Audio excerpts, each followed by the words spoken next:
که چیرې ته غواړې چې خپل ژوند دې په خپلو لاسونو باندې خراب کړې، نو د دغه دریو ګامونو په اخیستلو سره د خپل ژوند په خپله خراب کړه او خپل خوږ ژوند د ځان لپاره یو تریخ ژوند وګرځوه. لومړنی ګام: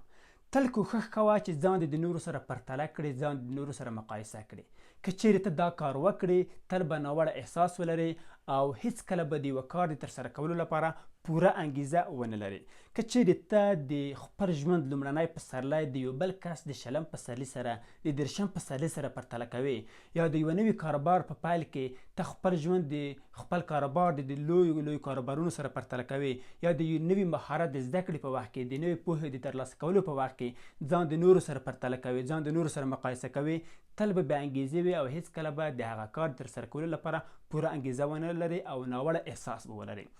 دویم ګام: تل د داسې کسانو څخه مشوره اخله چې هغه اتا پرمختګ نه غواړي، هغه اتا ښېګڼه نه غواړي، هغه په هغه برخه کې معلومات نه لري. که چیرې ته د داسې کسانو څخه مشوره اخلې، داسې مشاورین ولرې په خپله شاوخوا کې، نو ته به هیڅکله یو کار په سمه توګه ترسره ونه کړې او هغه څوک چې تا ته مشوره درکوي هغه به تا ته ښه مشوره در نه کړي. دریم ګام دا دی چې ته تل کارونه شاته اچوه. تل دا وایه چې زه سر له سبا دغه کار پیل کوم،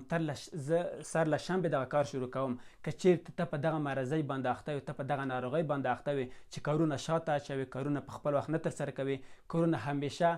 په خپل وخت نه ترسره کوې، نو دا د دې لامل کېږي چې ته خپل ژوند د ځان لپاره تریخوې. نور تاسو راته ووایئ چې کوم شیان د دې لامل کېږي، کوم ګامونه د دې لامل کېږي چې موږ خپل ژوند د ځان لپاره تریخوو.